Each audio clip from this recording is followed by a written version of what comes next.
오늘 성탄절 우리 가운데 주시는 하나님의 말씀을 같이 나누도록 하겠습니다. 요한복음 6장 38절로 40절의 말씀입니다. 내가 하늘에서 내려온 것은 내 뜻을 행하려 함이 아니요 나를 보내신 이의 뜻을 행하려 함이니라.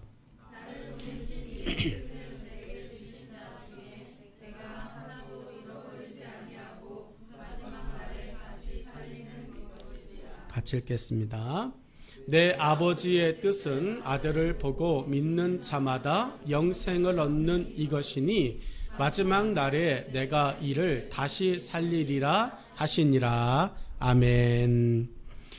성탄절입니다. 예수님께서 우리를 위해서 세상에 오신 날이고 하나님께서 우리를 위해 예수님을 세상에 보내신 날이기도 합니다. 하나님은 우리를 위해서 보내셨고 예수님 하나님의 뜻을 위해 세상에 오셨습니다. 예수님께서 오신 것은 그렇다면 무슨 뜻 때문에 무슨 이유 때문에 오셨을까요? 어제는 크리스마스 2부였습니다. 성탄절 2부.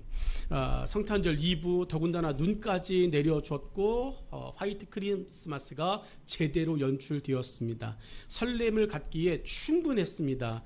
여러분, 우리는 설렘을 갖고 들뜬 마음으로 오늘 아침 예수님께서 우리를 위해서 세상에 오셨습니다 라고 하는 마음을 깊이 묵상한 아침이 되어졌기를 축복합니다. 교회들마다 저는 이제 시골에서 있었으니까 새벽송이라고 하는 거 그런 추억이 있습니다. 새벽에 오늘 3시 반인가 이제 일어났거든요. 혼자 무슨 안 해고 결국은 또 핑계죠. 안 하고 내가 무슨 생각을 그 시간에 했냐면 나 혼자 성도들 가정에 이렇게 조그만 선물 편의점에 이제 파는 거 사서 새벽송 돌을까? 포스트잇에다가 집사님 축복합니다. 뭐 이렇게 할까? 이 5만 가지 생각을 하다가 안 했어요. 근데 내년에는 새벽에 한번 해볼까? 라고 하는 생각이 들더라고요. 여러분도 귀찮게 할 건 아니고요. 하면 저랑 사모님 둘이 아마 이제 할 것 같아요. 새벽송 가서 예전처럼 이렇게 성탄 찬양 불러드리고 기도해드리고 뭐 새우깡 받아오고 이러는 것은 뭐 못하겠지만 요즘 뭐 도시 사회가 그래서 그런데 나랑 사모님 단둘은 할 수 있겠다 생각이 되어져서 새벽 3시 반에 일어나서 그 생각하다가 결국은 못했습니다. 죄송합니다. 못했는데 내년에는 한번 해보도록 하겠습니다. 그런데 또 마음 먹고 저도 갈게요 그러신 분들은 말리진 않아요. 말리진 않고 같이 와서 새벽송 들고 같이 해장국 먹고 막 이러는 추억이 있었거든요. 교회에서는 새벽송 들고 오면 목사님 또 사모님이 막 떡국 끓여줘가지고 그거 먹고 주일학교 아이들은 그렇게 막 다 이렇게 얻어온 과자 또 선생님들이 다 분배해가지고 애들 선물 나눠주고 그랬던 좋은 추억들이 있는데 우리가 도시에 산다는 이유 때문에 잊어버려 가고 있는 것 같아요. 근데 우리 내년도에는 한번 그렇게 저랑 사모님 단둘이라도 그렇게 한번 여러분 가정 새벽에 동방박사 되어져서 한번 가서 찬양해 드리고 기도해 드리고 그렇게 한번 섬겨보도록 하겠습니다. 일단은 못해서 죄송합니다. 여러분, 오늘 성탄절입니다. 메리 크리스마스라고 하는 그 단어 저와 여러분이 정말 많이 했는데 성탄절이라고 하는 거 저와 여러분이 조금 더 기억하면 좋겠습니다. 여행의 필수적이고 기본적인 것이 있습니다. 내가 어디를 여행하겠다 그러면 그 여행의 필수적이고 기본적이 있습니다. 여행하겠다라고 하는 사람이 이 두 가지를 잃어버리면 이 사람은 여행하는 게 아닌데 그게 뭐냐면 어디로 갈 거지? 라고 하는 거예요. 어디로 가지? 여행을 가는 곳이 정해지지 않고 목적이 뭐지? 라고 하는 거.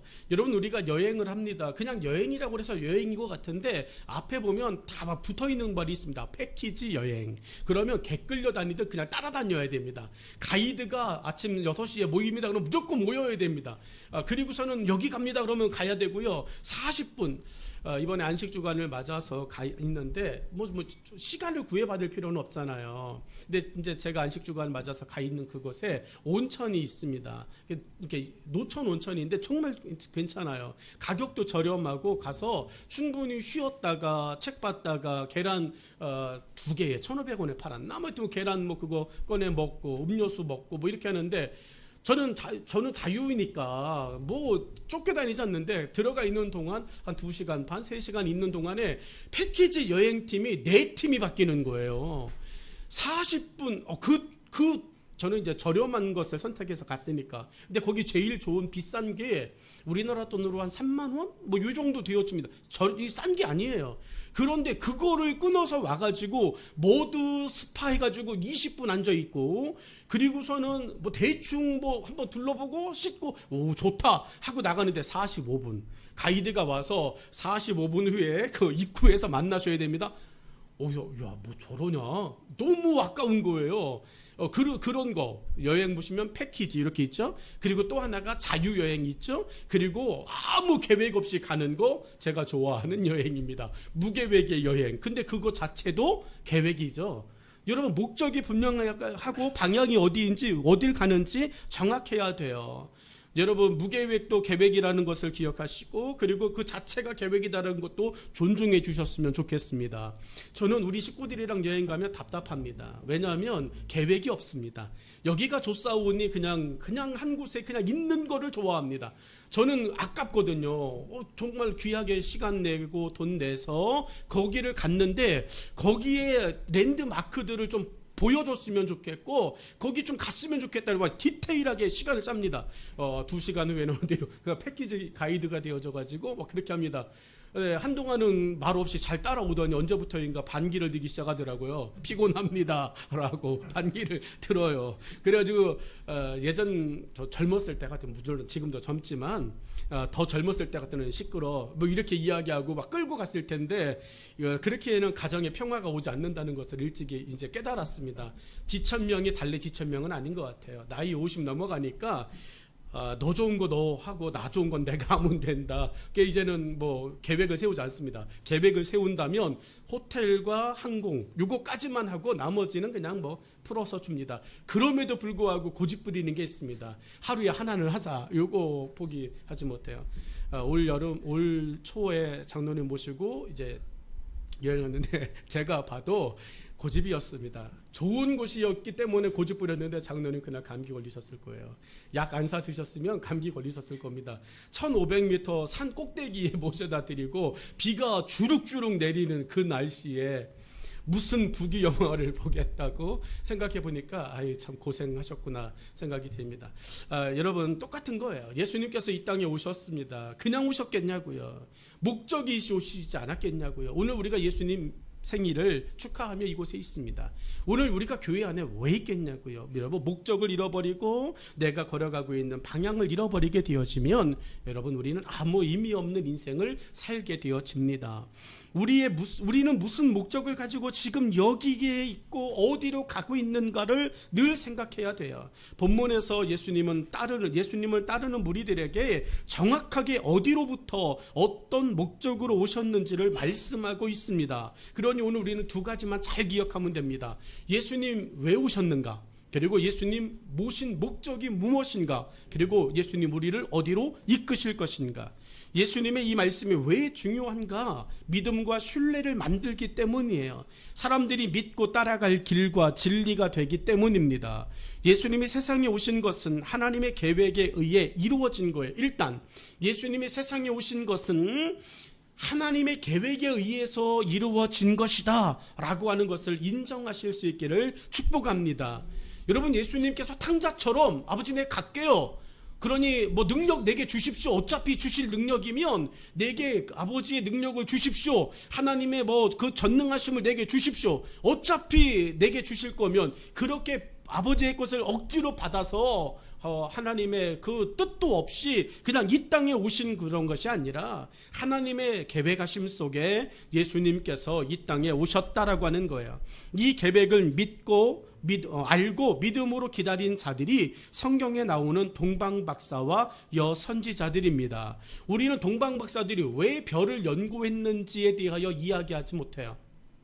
그 박사들이 왜 별을 그렇게 유심히 관찰했는지 우리는 알지 못합니다. 그런데 동방 박사들이 그 별을 연구하고 그것들을 계속 주의 깊게 본 것은 그 별이 가지고 있는 상징이 구약 성경에 기록되어져 있기 때문이었습니다. 어느 날 다윗의 동네에 예수 그리스도께서 메시아께서 나실 것이다. 그것에 대한 이야기들을 성경 안에서 말씀하였고 그것을 계속적으로 이 동방 박사들이 신뢰하며 믿음을 가지고 포기하지 않았기 때문에 그렇습니다. 성경에 많은 사람들이 이야기하고 여선지자가 예수님께서 세상에 오시는 것을 보아야 내가 죽는 날이야 라고 성경에 이야기하고 있습니다. 내가 죽는 날은 언제냐? 예수님께서 메시아가 이 땅에 태어나는 그날, 그 태어나신 예수님을 보는 날 내가 죽는 날이야 라고 성경에 말씀해 놓았어요. 누가복음 2장 25절로 32절에 이런 말씀이 있습니다. 예루살렘에 시므온이라 하는 사람이 있으니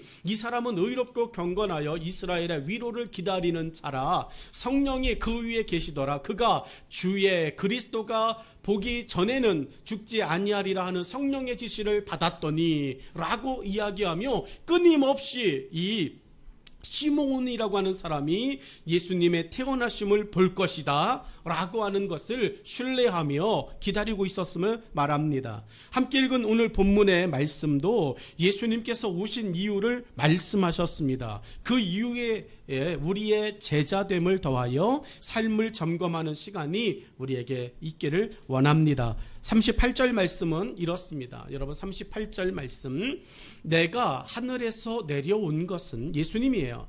예수님께서 하늘에서 내려온 것은 내 뜻을 행하려 함이 아니요 나를 보내신 이의 뜻을 행하려 함이니라. 아멘. 여러분, 예수님께서 세상에 오신 목적이 무엇이죠? 예수님께서 세상에 오신 오늘, 여러분 오늘 예수님께서 태어나신 그 목적이 무엇입니까? 성경은 이야기하고 있습니다. 하나님의 뜻을 행함으로 드러내기 위해 예수님께서 세상에 오셨습니다 라고 하는 말씀이에요. 여러분, 예수님 태어나시는 것부터 남달라셨어요.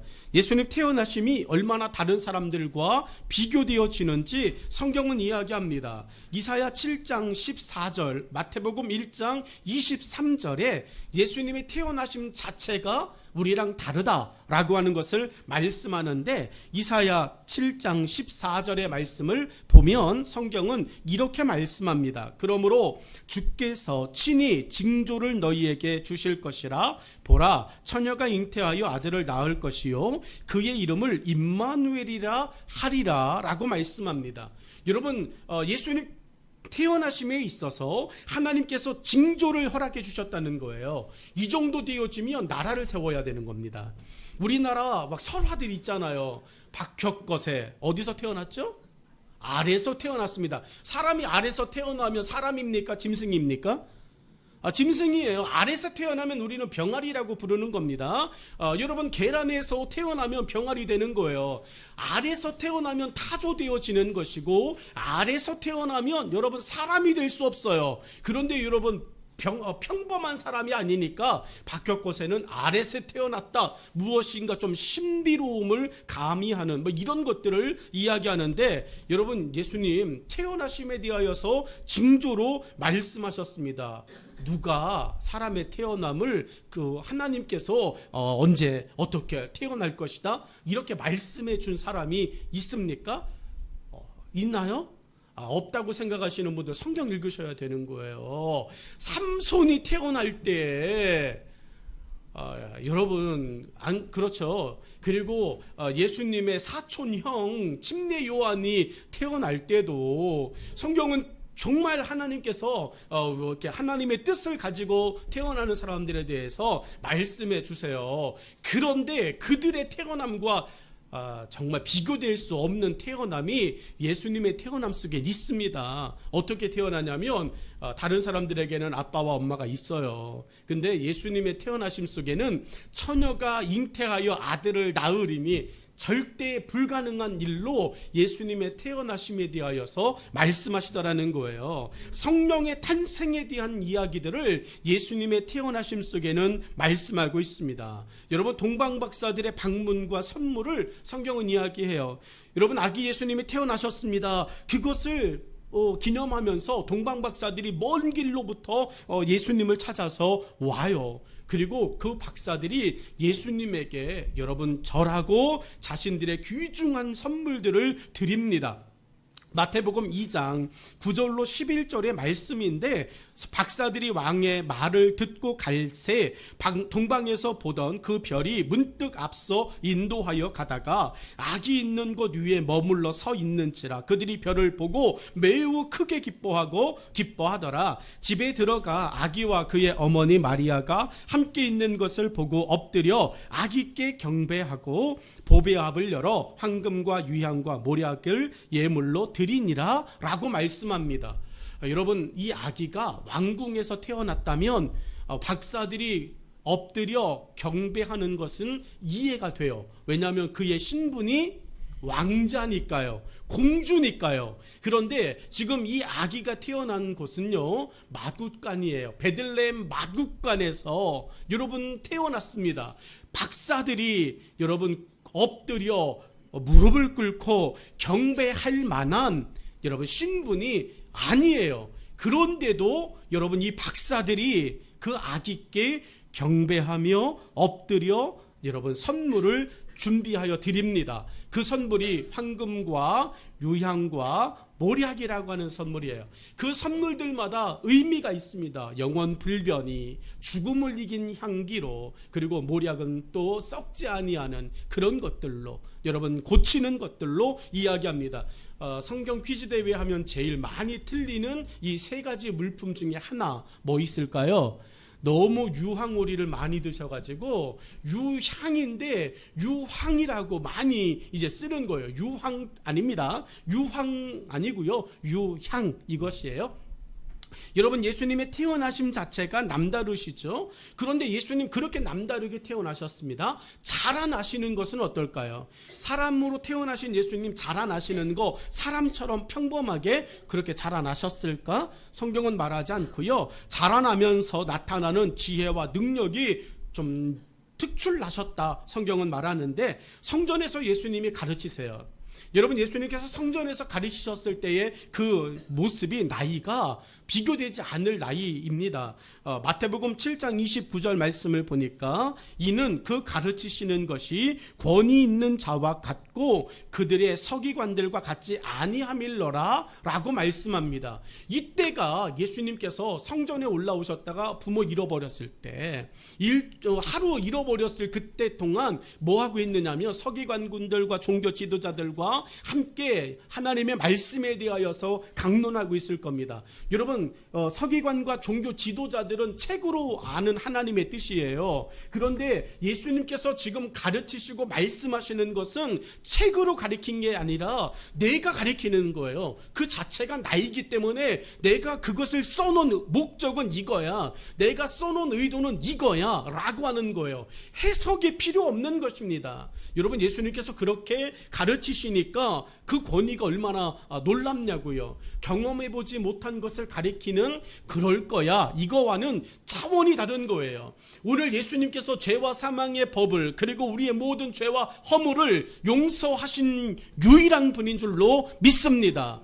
여러분, 이것을 예수님께서 그렇게 하시겠다고 말씀하신 거예요. 그러니까 용서를 받아본 우리는 그것에 대하여 온전한 신뢰가 있어야 합니다. 예수님께서 병자를 고치고 귀신을 쫓아내셨어요. 여러분, 이게 언제요? 예수님 잘하시면서 예수님께서 하나님의 그 맡기신 보내신 뜻들을 행동으로 보여주시면서 일어나는 일들이에요.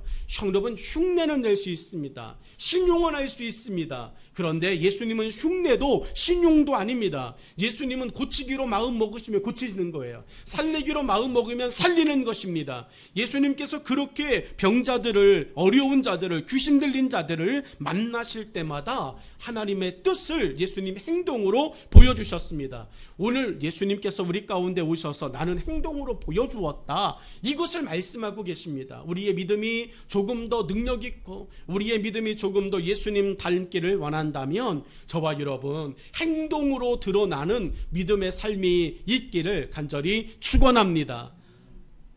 마태복음 4장 24절 말씀에 그의 소문이 온 수리아에 퍼진지라 사람들이 모든 앓는 자 곧 각종 병에 걸려서 고통당하는 자, 귀신 들린 자, 간질하는 자, 중풍병자들을 데려오니 그들을 고치시더라. 아멘. 여러분, 예수님 앞에 사람들이 어려운 사람들을 데려가는 것을 좀 이렇게 머뭇거리지 않았어요. 여러분, 우리는 긴가민가 할 때 좀 머뭇거립니다. 생각해 볼게라고 하는 생각을 이야기합니다. 근데 예수님께 이런 문제를 가지고 있는 사람들이 나올 때, 같이 가자고 그럴 때 그들을 데려오는 사람들은 확신에 찼어요. 어떻게 확신에 찼을까요? 어떻게 그렇게 담대했을까요? 어떻게 그렇게 그들은 힘있게 권세있게 이야기했을까요? 그들은 행동하기 때문에 그렇습니다. 경험하기 때문에 그렇습니다. 사람들이 좋아하는 모든 것을 다 가지신 예수님이십니다. 점점 더 많은 사람들이 예수님을 의지하고 따랐습니다. 예수님만의 팬덤이 만들어졌습니다. 여러분, 예수님 주위에 보면 무리들이라고 하는 표현이 많이 등장해요. 무리들이 예수님을 따르더라, 이렇게 돼 있습니다. 근데 여러분, 예수님 처음에 유대 광야에서 이제 마귀의 시험을 이기고 그리고 침례 요한을 통하여서 침례를 받으시고 물 위로 올라오실 때 예수님을 따랐던 사람들이 있었습니까? 없어요. 예수님께서 여러분 침례 요한에게 침례를 받고 물 위로 올라오실 때 여러분 무리들이라고 하는 표현이 쓰이진 않아요. 그런데 예수님께서 이제 하나님의 아들로서의 그 모든 것들을 시작하셨을 때, 행동하기 시작하셨을 때 예수님 곁에 많은 사람들이 함께하기 시작합니다. 예수님을 따르기를 원합니다. 예수님 만나기를 원하고 믿기를 원하고 예수님의 그 손길을 한 번이라도 만져지기를 원합니다. 다시 말하면 예수님을 좋아하는 팬덤이 만들어지기 시작했다는 이야기예요. 예수님의 말씀이라면 네 라고 말할 수 있는 사람들이 많아졌다는 이야기입니다. 이런 분위기라면 누구든지 자기의 일을 하고 싶을 것입니다. 여러분, 예수님 앞에 수없이 많은 군중들이 따라다닙니다. 예수님을 선생으로 인정하며 따라다닙니다. 자기를 의지하는 사람들이 많아졌다라고 하는 그 분위기를 만들어 느끼고 나면 내가 하고 싶은 일 할 거라는 이야기예요. 그런데 사람들은 이것을 독립이라고 말할 겁니다. 이제부터는 내가 알아서 할게요. 내 일을 내가 할게요 라고 이야기할 거예요. 그것을 독립이라고 말하죠. 여러분, 연예인들이 기획사에 들어가요. 그러다가 점점 자기가 생각했던 것보다 더 많은 사랑과 관심과 인기를 얻게 되어집니다. 그러면 그렇게 나를 만들어준 그 기획사하고 여러분 끝까지 가야 되는 거 아닙니까? 그 기획사가 없었으면 지금의 자기가 만들어졌겠냐고요. 안 만들어졌어요. 생각해 보시면 안 만들어졌다니까요. 정말 무명일 때 정말 막 로비해주고 매니저 붙여가지고 그 사람을 좀 이렇게 좀 알리려고 모든 고난과 고생을 다 해줬어요. 그런데 여러분, 정점에 딱 치고 나면 그 회사와 함께 재계약을 하는 게 아니라 조건을 이야기합니다.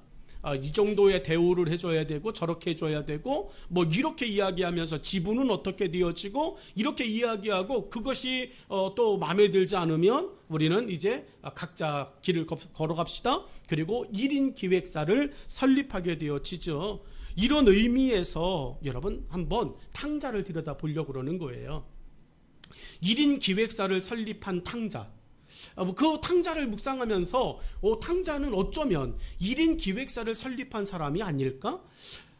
밑도 끝도 없이 아버지 재산 주면 나는 할 수 있어라고 하는 이런 근거 없는 자신감에 빠져 있는 게 아니라 탕자도 어느 정도 수완이 있고 어느 정도 탕자도 이게 조금 해보면은 뭐 좀 되어질 것 같은 이런 이제 삶의 이런 지식들이 있고 이러다 보니까 아버지에게 주십시오라고 받아서 다른 사람들에게 자신의 상술과 계획을 일찍이 인정받은 사람일 수도 있을 것 같다는 생각이 묵상하면서 드는 거예요. 여러분, 탕자가 그렇게 아버지의 재산을 받아서 나왔습니다. 1인 기획사를 설립했습니다. 1인 벤처를 이제 한 거예요.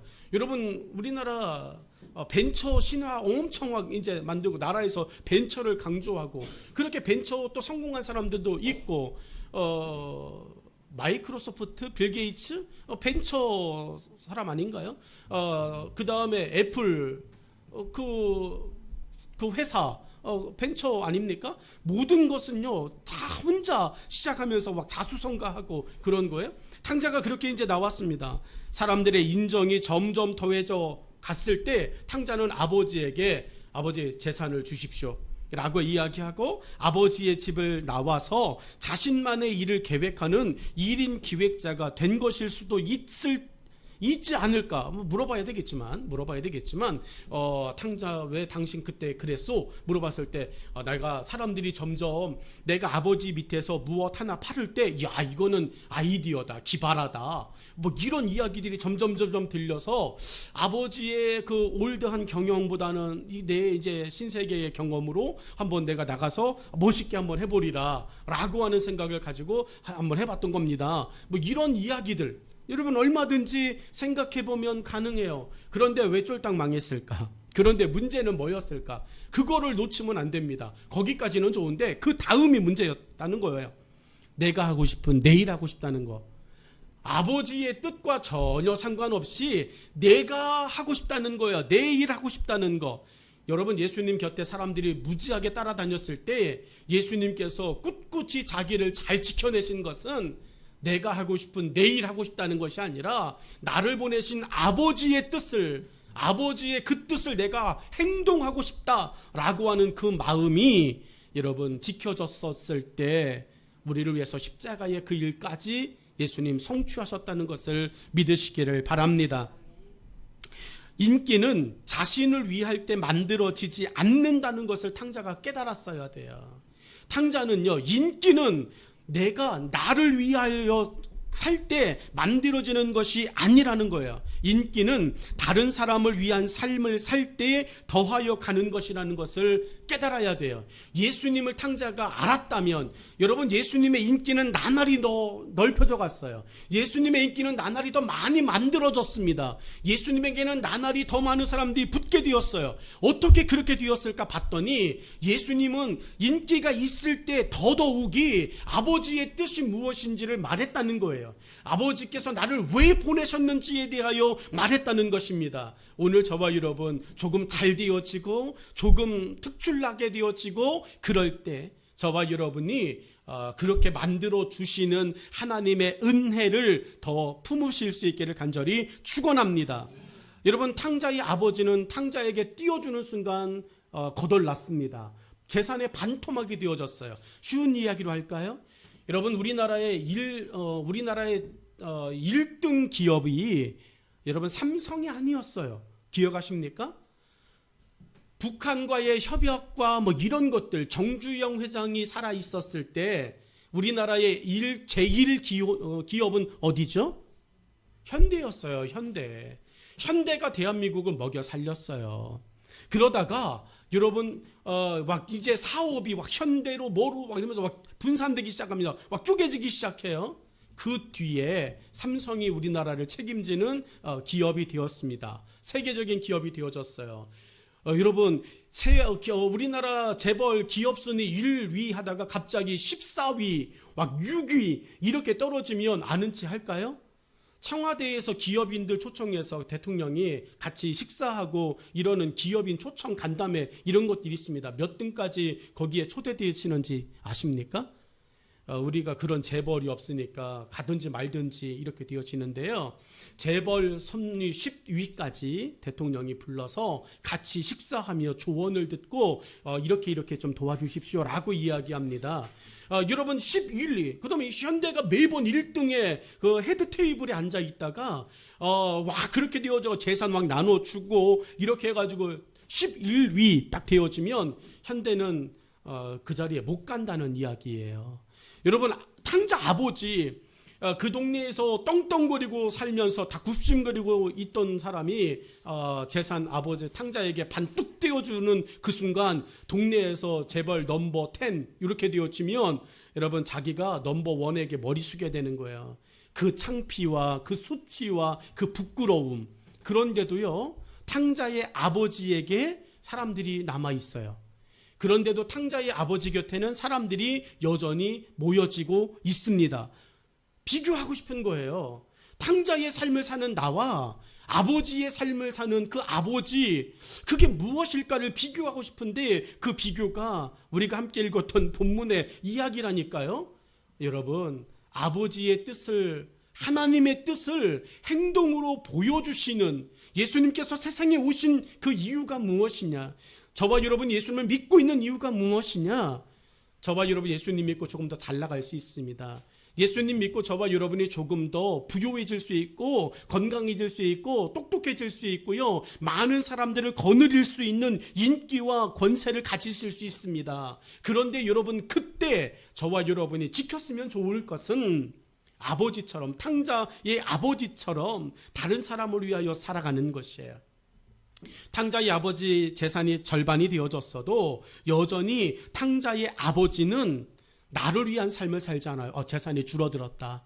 이제부터는 긴축하면서 외부로 쓰는 돈들을 줄여야 돼. 우리 가정주부들 가장 먼저 하시는 일이 그런 거 아닙니까?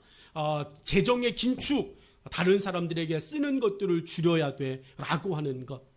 교육비를 줄여야 돼, 헌금을 줄여야 돼, 이런 것들 많이 생각하잖아요. 하나님께서 우리를 위하여 줄이지 않으십니다.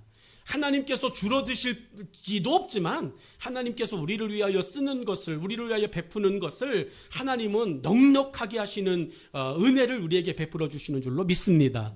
여러분, 탕자 아버지가 정말 그랬을까? 라고 하는 것을 한번 우리 들여다볼까요? 여러분, 탕자 아버지는요, 탕자가 돌아오자마자 이야기하는 말이 있습니다. 탕자 아버지는 탕자를 품에 안고 여러분 하는 말이 있어요. 뭐라고 이야기하시는지 아십니까? 여러분, 탕자 아버지는 이렇게 말합니다. 아버지 입에서 나온 말이 이런 말이에요. 사람들을 불러 잔치를 열자. 오늘 죽었던 내 아들이 다시 살아왔다. 그러니 우리 동네 사람들을 불러서 소 잡고 양 잡고 잔치를 열자. 여러분, 기쁨을 모두와 함께 나누고 있는 아버지의 삶을 성경은 이야기합니다. 여러분, 탕자의 아버지에게 비록 탕자에게 재산의 절반을 띄워주었지만 그래도 여전히 나는 내 옆에 있는 내 동네 사람들, 이웃들을 그래도 한 번 정도 대접할 수 있는 그 정도의 힘은 있어.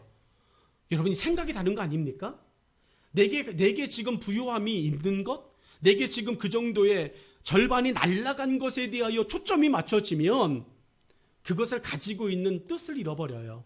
그것을 가지고 있는 목적을 잃어버립니다. 그런데 절반이 날아가임에도 불구하고 내게 가지고 있는 그것으로 내 옆에 있는 사람들을 함께 즐기며 함께 기뻐하며 함께 섬길 수 있는 여유가 있어. 아직은 힘이 있어. 그럴 때 베풀어 주는 거예요.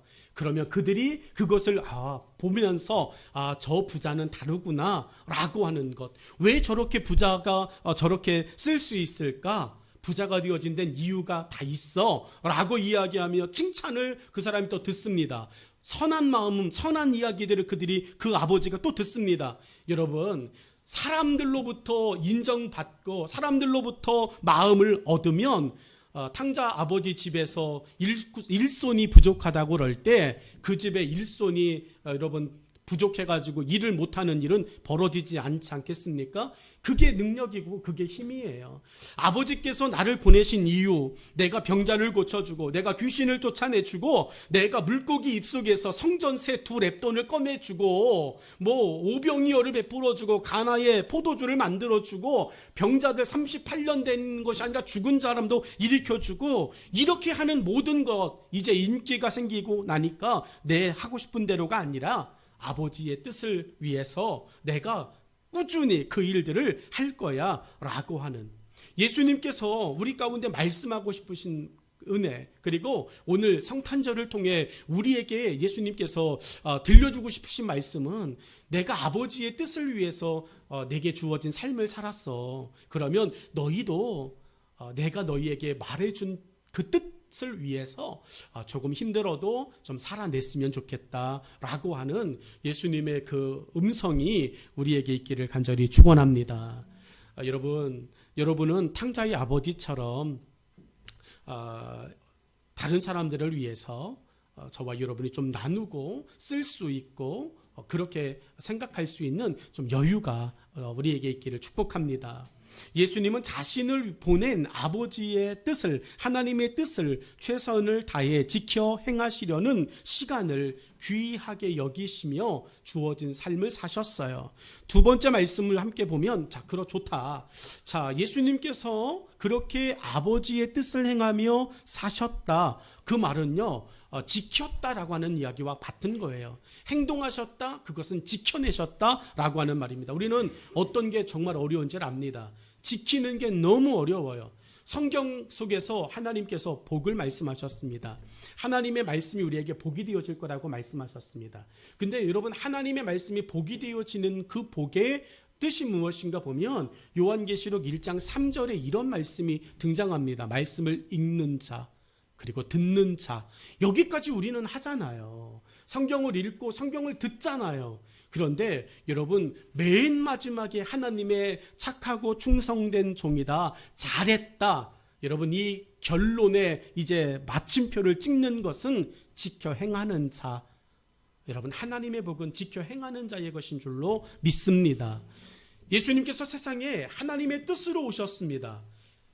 하나님께서 내 뜻을 다 이룰 자라고 말씀하시고 예수님도 십자가에서 다 이루었다라고 말씀하시는 그 위대한 테텔레스타이 마지막에 말씀을 하실 수 있었던 것은 예수님께서 말하는 자가 아니라 지켜내신 분이기 때문에 가능하신 일이에요. 저와 여러분이 주님 앞에 설 겁니다. 하나님 앞에 설 겁니다. 하나님 앞에 섰을 때 저와 여러분이 정말로 부끄러운 자보다는 하나님의 말씀을 지켜냈습니다 라고 하는, 행하는 그런 믿음이 우리에게 있기를 축복합니다. 39절 말씀 같이 한번 보실까요? 39절은 이렇습니다.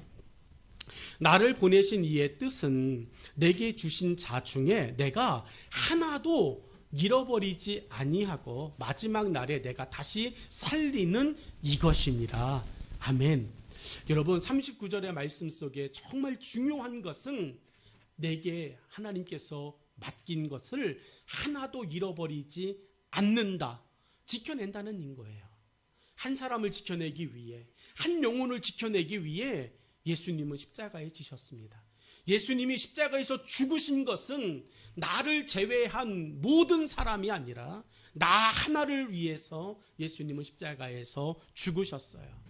여러분, 예수님 세상에 아담 혼자라도 아담이 범죄하고 하나님의 나라에 들어올 수 없는 자가 되었다면 하나님은 그 아담을 살려내기 위해 여러분 예수님을 세상에 보내셨을 겁니다.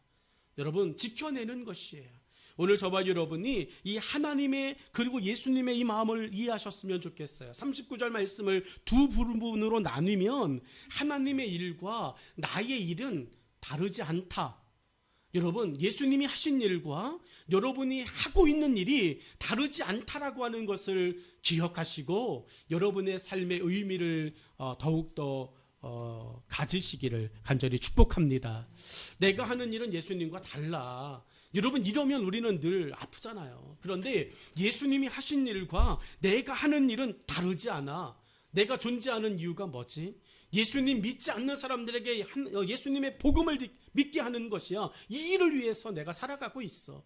예수님이 세상에 오셔서 하신 일이 뭐지? 하나님을 모르는 그런 사람들에게 하나님을 알게 하는 일을 하고 있어. 결국 우리 똑같은 일 하고 있잖아요.